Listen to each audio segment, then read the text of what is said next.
শেষ জামানে হারাজ বাড়বে, হারাজ হারাজ হারাজ। নবীজি বলছেন হারাজ বাড়বে, সাহাবীরা বলছেন হারাজ কি ইয়া রাসূলুল্লাহ? নবীজি বলছেন যে মানে অস্বাভাবিক হারে হত্যাকাণ্ড বাড়তে থাকবে। আমি পরিসংখ্যান দিয়ে দিই আপনাকে দুইটা। শুধু প্রথম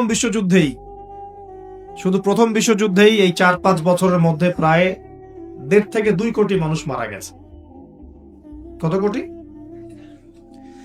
আর আরো বেশি, অনেকে বলেন 2.5 কোটি 3 কোটি, আমি একটা মিনিমাম রেঞ্জ বললাম। আর দ্বিতীয় বিশ্বযুদ্ধে মারা গেছে প্রায় 6 থেকে 7 কোটি। 6 থেকে 7 কোটি।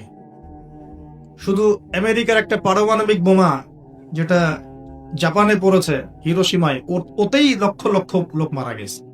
এখন পর্যন্ত ওদের যে বংশ পরম্পরা, ওই যে পারমাণবিক বোমার যে প্রভাব, এটা এখন পর্যন্ত আছে।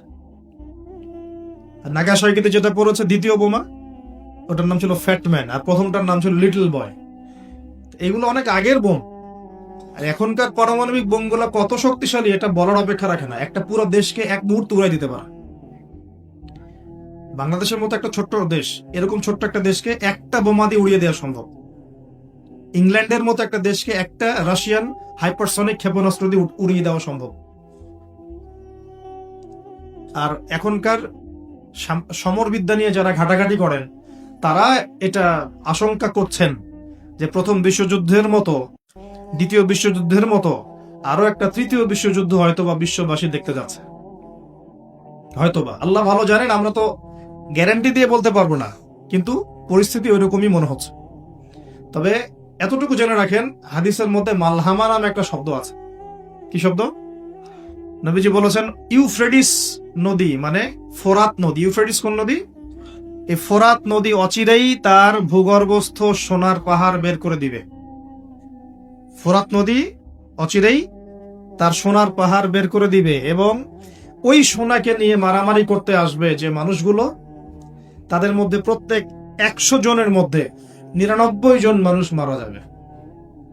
আর ওই একজন ব্যক্তি যে বেঁচে থাকবে, সে ধারণা করবে আমি সেই ব্যক্তি যে সোনাটা পাবো। আর মুসলিমদেরকে নবীজি বলছেন, তোমরা যদি ওই সময় ওই জায়গায় থাকো, কোন মুসলমান যদি সেটা দেখে, তোমরা সেই সোনায় হাতও দিবে না। আরেকটা হাদিস এসেছে যে অচিরেই রোমকরা, পশ্চিমারা আরবদের সাথে চুক্তি ভঙ্গ করবে এবং 80টা পতাকা নিয়ে তাদের বিরুদ্ধে যুদ্ধে নেমে যাবে। কয়টা পতাকা? 80টা। এবং প্রত্যেক পতাকার নিচে থাকবে 12,000 করে সৈন্য। কত হাজার? একটা যুদ্ধে এত বেশি 99% মানুষ মারা যাওয়াটা স্বাভাবিক না, এটা অস্বাভাবিক। ঢাল তলোয়ার AK-47 যুদ্ধে এমনটা হবে না বা হয় না। হয়তো এমন কোন অস্ত্র সেখানে প্রয়োগ করা হতে পারে, এটা আমাদের ধারণা, আল্লাহ ভালো জানেন, যেই অস্ত্রগুলো দিয়ে অল্প সময়ে বেশি বেশি মানুষ মেরে ফেলা সম্ভব। ঠিক যেমন এখনকার নিউক্লিয়ার ওয়েপেন্স বা থার্মোনিউক্লিয়ার ওয়েপেন্স হতে পারে, আল্লাহ ভালো জানেন। তো বিশ্ববাসী এরকম একটা মালহামা দেখার অপেক্ষায় আছে।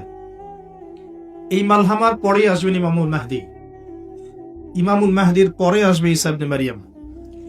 ঈসা ইবনে মারিয়ামের পরে আসছে ইসলামিক খেলাফত।